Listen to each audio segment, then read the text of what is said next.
Welcome to a special edition of the Linebreak Rugby podcast. This is post-production Sav, just bringing you up to date with what's going on. We have Rich and Sim talking about fantasy rugby this week, and I wasn't on the podcast, so I have no idea what they were talking about. But I'll leave you with Rich and Sim. Take it away. Hi everyone, welcome to the new Fantasy Rugby Draft podcast from Linebreak Rugby. It's me, Sim, and I've got here with me Rich, so say hi Rich. Hello, how's it going? Not too bad actually, I'm sitting a pretty 6-0. I understand you're doing quite well as well, aren't you?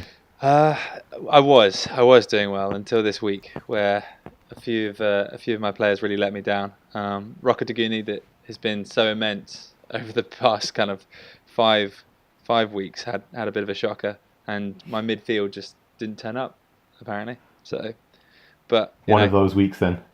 I just had a down week, so I've slipped from first in my league to joint first. Well, in the honour of our very own saviour of the week, who's been having a lot of bad weeks in a row, let's try saving your week.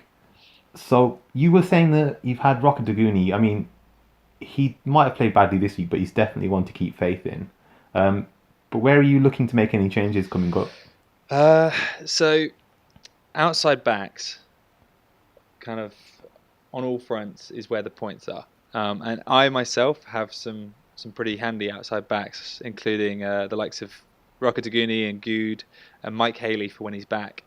But where I would advise people to try and pick up some points would be in your outside, in your half-back position, your fly half and your loose forwards, and potentially front row if you can negotiate a trade for those top two front rows, because Saracens and Wasps front row are absolutely storming ahead of the bunch.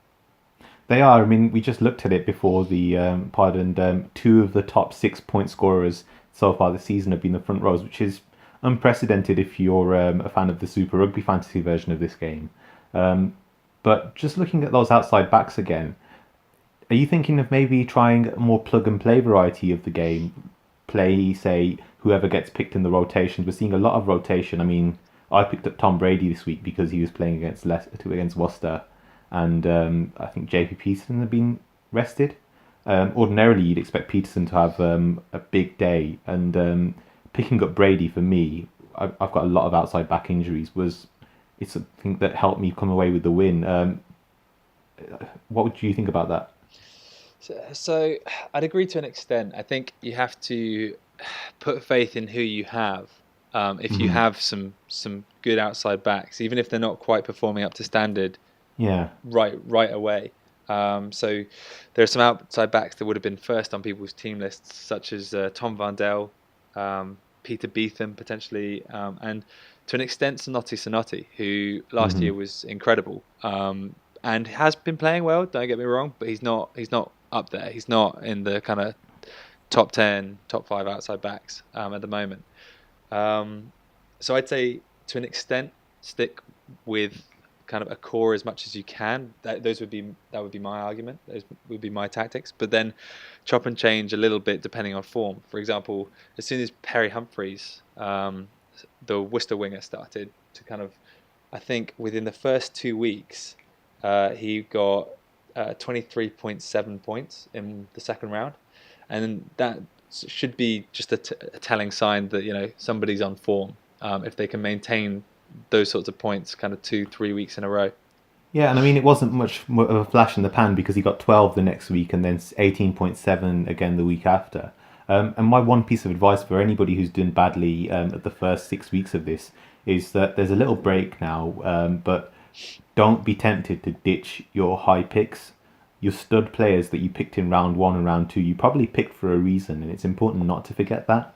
In the league that I'm in, I've had quite a few of these high-ranked players who've been cut early on for some of the newer players who are replacing them at the moment, but it might be worth just cutting some other players who, for instance, maybe if you've got 4 midfielders or 3 midfielders even, going light on that and keeping those stud players back because they will start firing eventually.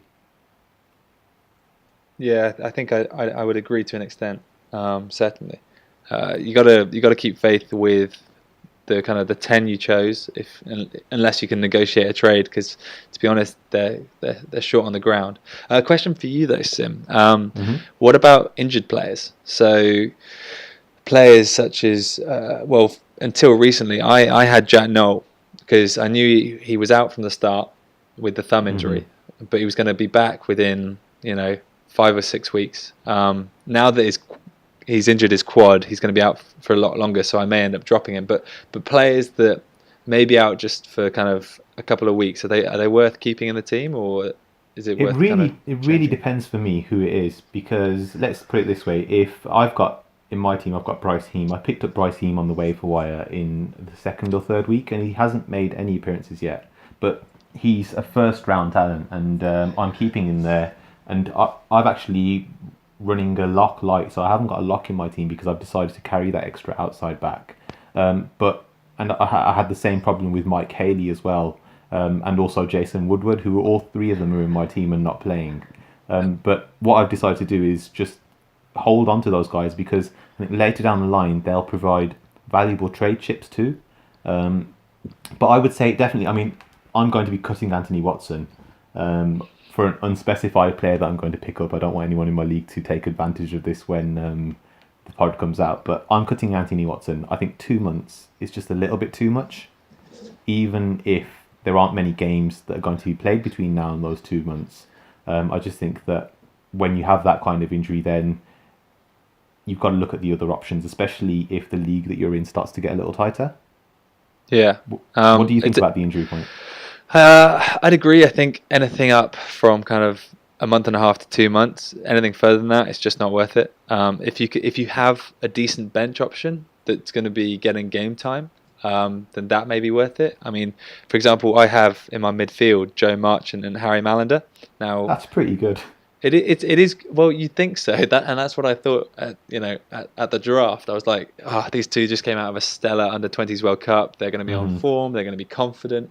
But Joe Marchant had a very slow start to the season, and in fact, he's now been benched, and so is really not picking up many points. You've got the rotation of Malander as well, haven't you? Exactly. Who his dad is just his dad's rotation policy seems to be start in one game, rest in the next. What is it with all these dads who just don't pick their lads? I mean, are they scared of ending up the same way that Mike Ford went? You've got Dai Young just never picks Tom unless everyone else has got a broken leg. And then you've got Jim Malander who's just insisting on picking Tuwala or Myler over Malander. It just seems puzzling to me. Yeah, I really feel for Malander. Like, personally, him at 12 has looked fantastic, and why they keep putting Burrell at 12, I will never know. But Malander isn't a bad pick, because even though he came off the bench against Quins this week, he still kicked some penalties. So I actually got 9.6 from Malander this week, despite him being in a bench option. That's quite good. And one of the things I'd definitely say is, if you're looking out and you haven't got these players, and if you're looking out for pickups, keep an eye for players to get frustrated with these guys and cut them, and then just nip them on your waiver wire as quickly as you can, because they definitely won't stay throughout the whole season sitting on their benches. No. As soon as a team gets some confidence up and with a certain rotation, then they're going to stick to that. We're still at the outset of the season. We're still waiting to see kind of. We've seen that Wasps are playing a very attacking brand of rugby, and they're doing very well with it up until this weekend. And kind of everyone's sort of falling into place, but there's still teams like Exeter that I would say are underperforming a bit at the moment. Quins, you don't know which Quins team is going to turn out. The team that beat Saracens or the team that lost by 7 tries to Wasps.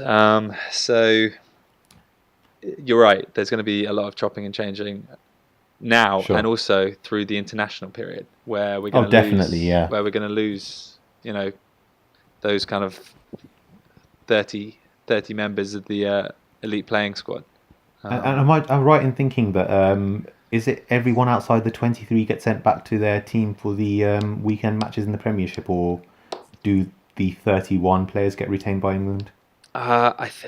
Someone's going to correct me if I'm wrong, and I hope they do, but I think it is the 23, but I think it's an additional forward replacement and an additional backs replacement that are there on the day. or maybe a few more than that. I guess that'll be Nathan Hughes and Billy Vola ruled out for me then. Potentially, we'll see. Well, we'll see if Nathan Hughes is picked. I would be I was actually surprised. quite happy yesterday that he didn't have a great game because I was hoping that he got a yellow card just so that he wouldn't be picked in the AIs. But there we go. That's really taking fantasy rugby to another level. Well, I have no Premiership allegiances, so unless Aaron Cruden goes to Worcester next year, in which case I'll be there, dressed up all in the Warriors kit, ready to run on, pretending to be a player if that happens.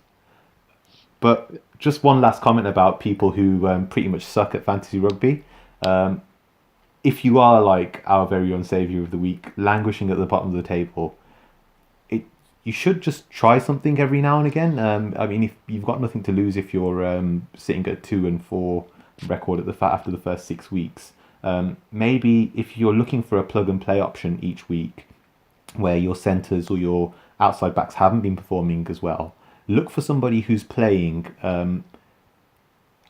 preferably on an artificial pitch, maybe against a team that's not as good.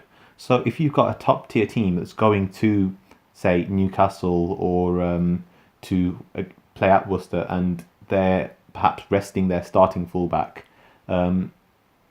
maybe pick that guy up. Or if they're starting 12, you're going to get a lot more attacking rugby on the artificial pitches, a faster type of game, and it might just give you something that scores one week, and perhaps you might be able to trick someone into trading for that player later down the line as well.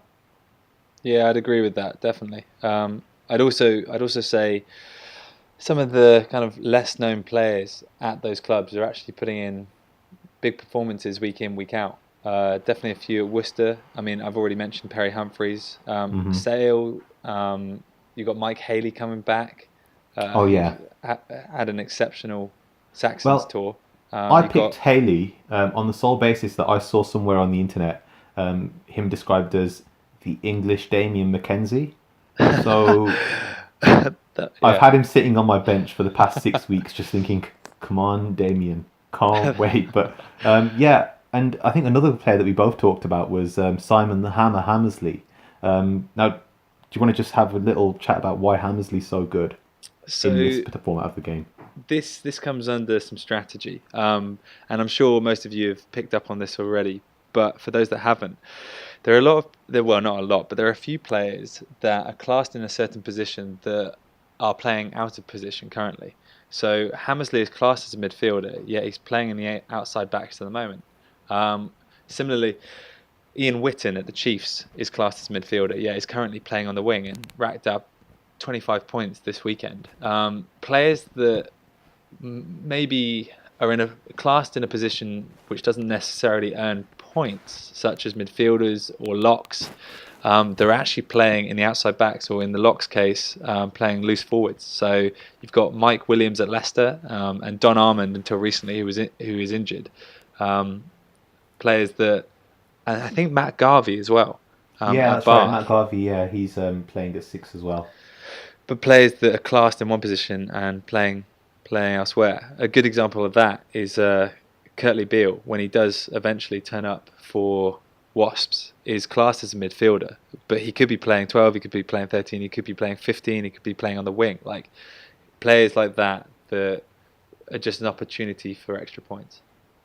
Definitely, and I think that the midfielders who play outside back are definitely ones that you should always look into picking up, because even if they have an average game, just those points running back kicks will put you in towards the top part of the midfielders that you could pick. But the one thing I would say is a word of warning for anyone who plays the Super Rugby format of this game, and last year had a great time picking the Waratahs number 8, who I'm now shamefully forgetting what his name is. Any help there, Rich? I couldn't tell you, mate. I'm an Auckland Blues fan, so you can ask me about them, but not the Tars. Waratahs 8. I'm just gonna this is going to bug me otherwise. But basically, he was listed as a lock and played at number 8, and he was a big point scorer in that way. But one of the things with him was that he was a very wide-ranging, free-running, try-scoring type player. So if you're looking to trade for maybe Don Armand or Mike Williams, you've got to realise that those guys aren't and it was oh, he's not on the list. He's not on the list for next season under the Waratahs, which is a bit weird. That's insane. That can't be right. While I look at that, yeah, but you want to make sure that you don't overplay your hand and offer too much for the trade chip, because these guys aren't likely to perform in the way that perhaps somebody who, for instance, if Billy Vilipola was matched as a number 8, which just is is a lock, which is just isn't going to happen. But definitely keep an eye out for those guys if they are on your waiver wire. They're probably worth a pick up there. And with the Here we league go. being Jed Holloway, that was him. Jed Holloway. Jed Holloway, hadn't heard of him. Big point scorer. That's a shame. Big point scorer, yeah. He's not on the list for... Oh, he's still listed as a lock, even on the Waratahs list, that's why. But yeah, so make sure that if you do pick those guys up, don't overpay, because they're not going to be the game-breaking type players, but they might pick you up 4 or 5 points above average each week. The Don Armands of this world are the reliable, they're the foundation of fantasy points. Your week in, week out kind of 7 point average. I will take that at lock any day of the week. Absolutely, which is why I've cut him, funnily enough, but we'll come on to that in a bit. One of the things that we did also look at was it's great to have a midfielder who's playing at outside back or a lock who's playing at loose forward. But equally, you want to be wary of some of these guys who are playing listed as outside backs, like Matt Tate and Banahan, who have been drafted in to cover in the centres. What do you think about those guys? Yeah, I'd say a great example of this is actually Peter Beetham. Now, he had a absolutely stellar game last week and scored a whopping kind of 31 points. But up until that point, he really hadn't been performing well.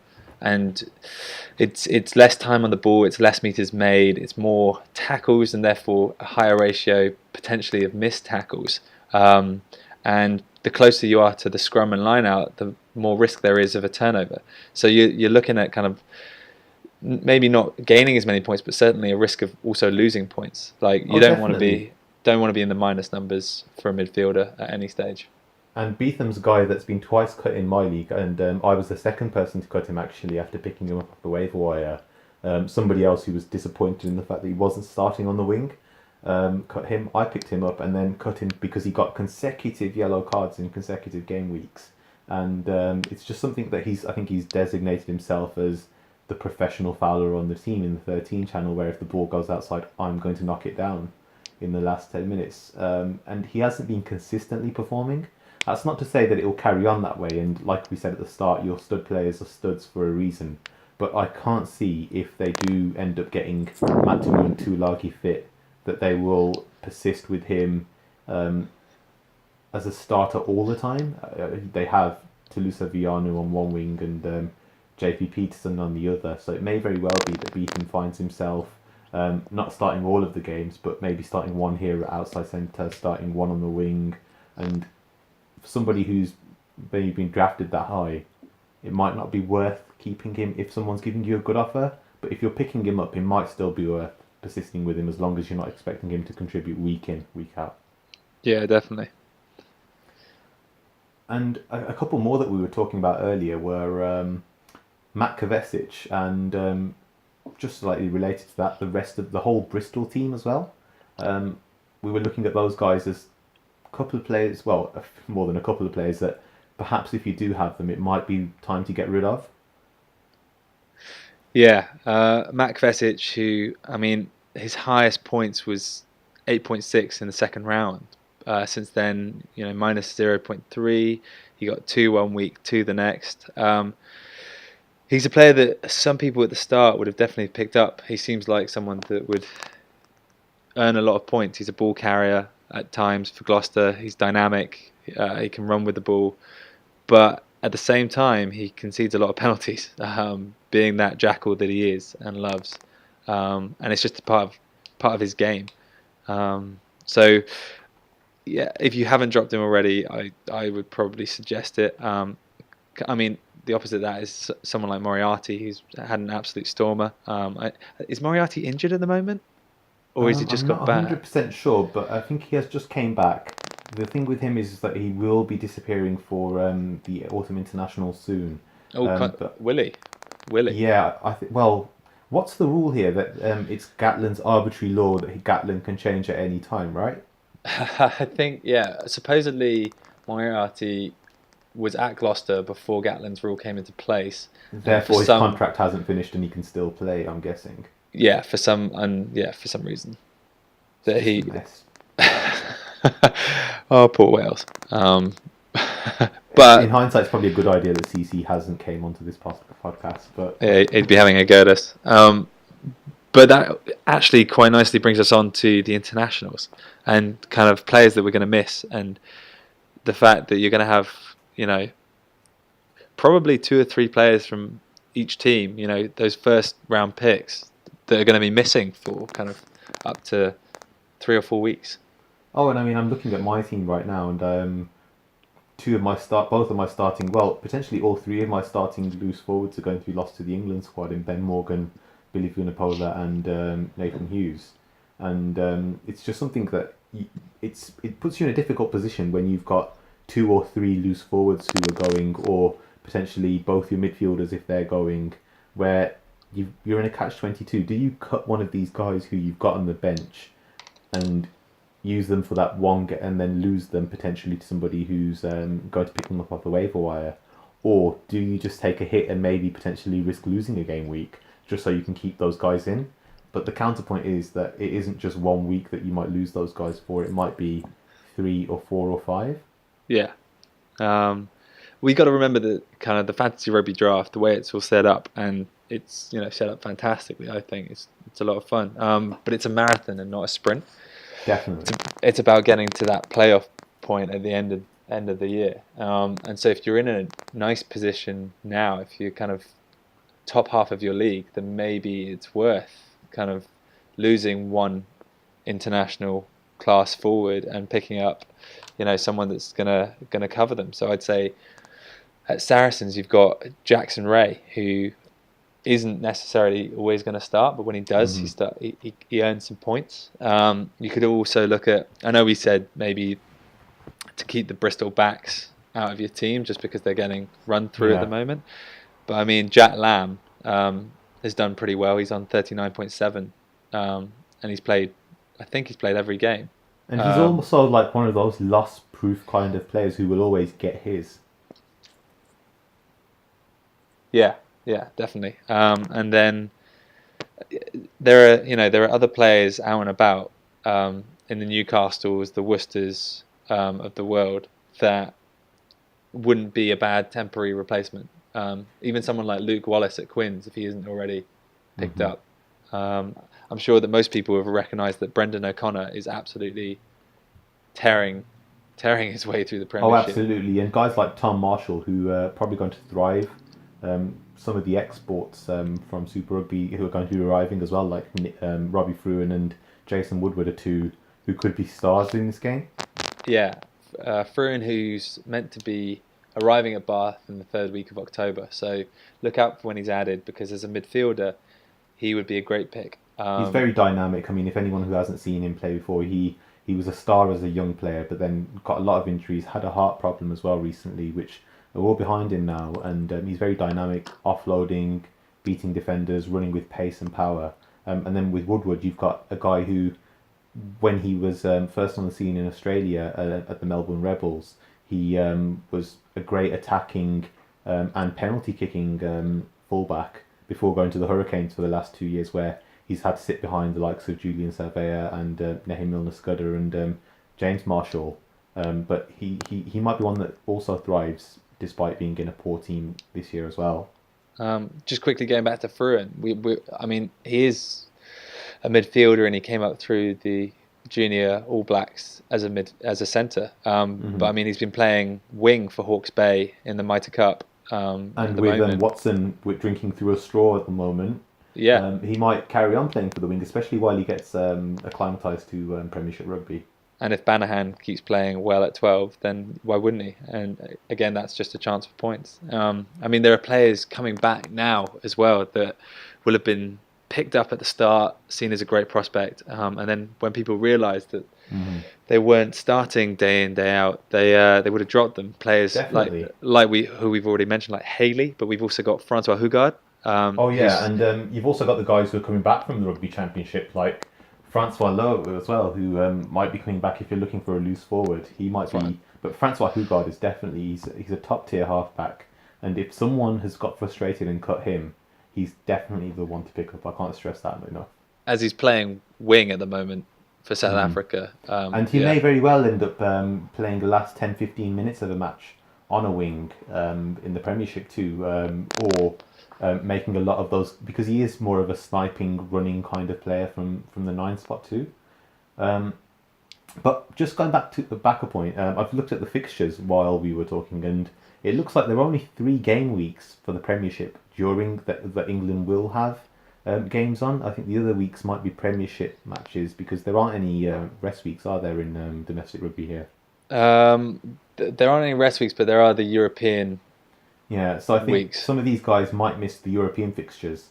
There are England, I think, are playing 5 matches, but there are 3 Premiership matches, game weeks during that time. So you might not lose these players for all 5 weeks, but you may lose. I think you definitely will lose the likes of Farrell and Ford and Billy Vunipola, Mike Brown, those kind of guys. You will lose those for the straight 3 weeks. Yeah, which I mean would put a bit of a hit into any team, to be honest. Obviously. Definitely, but just a while ago you mentioned about strategy, especially if you're doing it quite well at the moment. You're looking like you're well set for a playoff spot. I mean, both of us are doing quite well in our leagues. But if you've got a bit of a different kind of strategy to me, where I've got a bit of injuries and I've sacrificed my lock spot, so I'm not carrying a lock at the moment. What's your strategy in terms of your hitting injuries? So, good question. I mean, we touched on it earlier about kind of the length of injury you're looking at, whether it's just a week or 2, or if it's going to be up to 2 months, 3 months, 4 months. But I'm in a league which doesn't really want to trade. We are just that competitive that we don't want to trade. I think also the problem with trading is it's natural to overvalue your own players and undervalue the other person's. So it gets really difficult to get a trade done, especially a 1-for-1 trade. And what we've tried to do in our league is try and open up for two player trades or 3 player trades even. But even then, it is still quite difficult, because there'll be the tendency to undervalue somebody else's player and perhaps overvalue yours, which is one of the reasons why the waiver wire is so important. But I mean, I think you've got a much more conservative, make sure you fill out your squad each week type approach, haven't you, than I have? Yeah, I wouldn't drop a lock even if they're not going to make me, 5 points. Just because, I mean, the game, the points I got this week, I lost by about 4 or 5 points. Yeah, so that's definitely the amount that you'd get from your lock. Exactly, it could have made the difference. So it was a close call, but partly that's down to the fact that we haven't done much trading yet.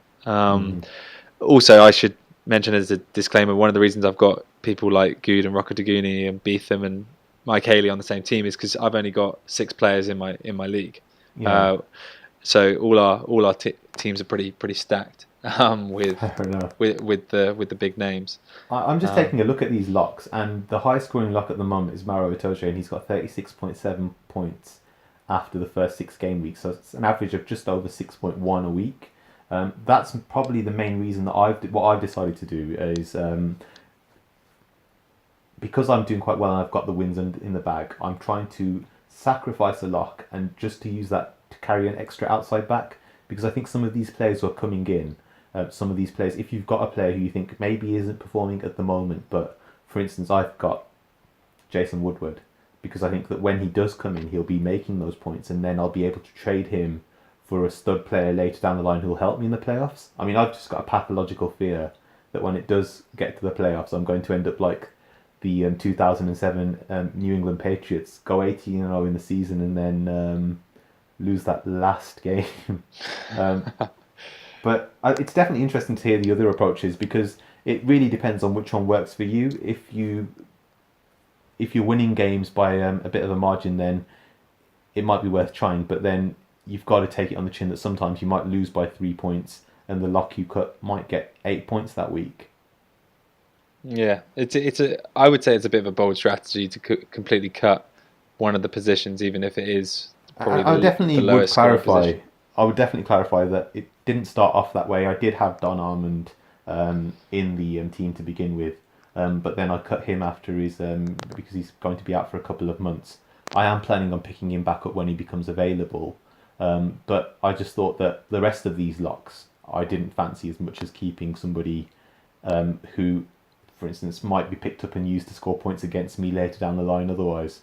But if you can get a good lock, pick him up. If not, I wouldn't say it's the end of the world. And it's definitely, if you can't start a full team because of injury, that's probably the one place where you can maybe get away with not starting someone. Yeah, but also with the changing of the weather that's about to. Yeah, and this is our last segment of this week's podcast is Here Comes the Rain. Now, for someone like me, who admittedly big rugby fan that I don't watch a lot. Well, I haven't watched until this season a lot of Premiership rugby. So I was hoping that you'd give us a bit of insight into what's going to happen to our big point scorers when the rain comes. I mean, is Ollie Woodburn still going to be as effective, or are we going to be looking at Louis Picamole more? Yeah, it's a good question, and I'm not going to pretend to be some sort of prophet, but I'd say just the average points will drop. Wait, especially... you know that we are advertising you as a prophet, right? Oh God! All right, okay. Let me just peer into my crystal ball. So I think some teams that have been kind of a bit win-loss at the moment, such as the Northamptons, such as the Harlequins, and such as the Exeters of the Premiership. I think that those three teams will suit bad weather. And you may start to see a few more wins from them. Wasps are going to keep trying to play their beautiful brand of rugby, and don't get me wrong, I adore it. Their running is phenomenal. Their support lines are great, but the colder, the wetter it gets, the more of it an arm wrestle it becomes, and this is when Saracens flourish. The tactical kicking, the bullying up front, the making of a metre at a time through the forwards. That's when it starts to come to fruition. When we're looking at the sort of dark depths of winter here. The question that I have though is, if we're expecting more kicking, will that mean maybe more easy run meters on fullbacks perhaps, or wingers running the kicks back? And also, is it just more likely that we're going to see overall run meters come down, but perhaps the overall amount of tries, with if it shifts to a more penalties and kick for corners type game, the number of tries might even go up slightly? Oh, I don't know about up. I'd say front row tries would go up, because off of the back of people who are going to start. I mean, you already do use the rolling maul an awful lot. Saracens, Exeter are good examples of that. But the worse the weather, the more likely you are to, if you are down a few points and it's not worth trying the kick of goals, you're going to kick the corner, you're going to throw to your number 2 or your number 4 jumper, and you're just not going to risk it. And the person that's going to be on the end of that these days is the hooker. So you're going to see the Leicesters of this world as well start using the rolling maul a lot more, which could be good for the front rows, but it's not good for the outside backs. Now, I say that, you have a very good point in the sense that with the more tactical kicking, there'll be more kind of potentially more meters made. But at the same time, the wetter it gets, the less the outside backs see it. Yeah. The one thing that I have about whenever the weather kicks in and it starts getting a little rainier and a little perhaps windier, is that the lineouts tend to go to the front more often than they go to the middle or the back then, which makes sometimes the maul a little bit easier to defend. And when that does happen, I'm just thinking maybe it's not the maul that will score the try, but the pick and drive off that. So maybe we're looking at, there might be an explosion of points. Locks might go up a little bit in that they might get a couple of tries. Inside centres are the ones that I wanted to ask you about. One of them that's been a stud so far is Juan Pablo Cecino. And are there any other crash ball type centres that you'd keep your eye on as guys who might be able to get tries if the rolling maul doesn't get past the line on the first stage? I mean, that's a really good question, because I'd say the Jamie Roberts, the Sam Hills, the Brad Barretts of this world, they're not players that I would pick, because at the moment they're not earning as many. I say that Sam Hill has had a phenomenal 2 or 3 weeks, but they're not players that I would automatically go to. I mean, straight off the bat, my first port of call in the midfielders were the 13s, because they're the runners. They're the kind of the link between your fly half and 12 to your wingers. The likes of Elliot Daly, JJ, Joe Marchant, they're going to be the ones that, supposedly make the meters. But with the change of weather, it might not get that far. It might get to the 12, and they may be running the ball. So definitely, I think Sam Hill is a fantastic shout if no one already has him. So long as he gets game time, and potentially with Slade away for the internationals. Potentially, I mean, I'm hoping so, because he is our Lord and Saviour. But Sam Hill would be sitting on my bench quite a lot recently. I've been playing him when he has played, but I've got a bit of a rotation, because for me the hammer is absolutely untouchable because he plays at 15. But I've been swapping Hill in and out for Joseph. You'll be surprised. Joseph was, I think, undrafted maybe, or maybe even in the last 2 rounds in our league, purely off the back of the poor season that he had last year. But I think that one guy that we definitely have to look out for is Eastman.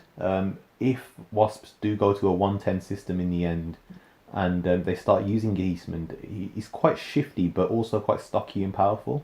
And if he does start to get more starts, then he'll be one that I'll be looking at to pick up anyway.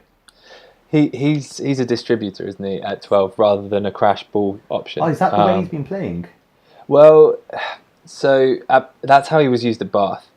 He wasn't used to run the ball in, very rarely. He was used to get it to JJ, or act as kind of the third man in their little diamond formation that they used. No wonder Mike Ford got sacked. I am all for the distributor at 12. I think it's a better way of playing the game. But I say that we'll see a shift towards the bigger fellas come the rain, really. Yeah, and I'm just looking at the list of midfielders, and it's really an uninspiring list at the moment. Other than those top few guys that probably are going to be picked up in your league, it looks like very sparse pickings. So it might be worth just waiting to see who emerges. That might not work as well if you're really far back in the waiver wire. But other than that, I would say if all else fails, just pick whoever's playing 12 or 13 against Bristol, and it might just serve you okay enough to just keep you through that game week. Yeah, my parting words of wisdom are: pick up players that are coming back from injury or from international duty or new to the Premiership. So Bryce Heem, Mike Haley, Francois Hugard, potentially Kurtley Beale, and potentially Matt Tamua. Players that are kind of their class is known. They're gonna play well as individuals, even if the team they're playing in may not. Ben Teo, who might be coming back from injury pretty soon again, like players that you wouldn't necessarily think are going to make a lot of points because of the team they're playing in. So Francois Hugard, Ben Teo, but that will, because they put in big individual performances and will make the meters, make the tackles, potentially even get tries.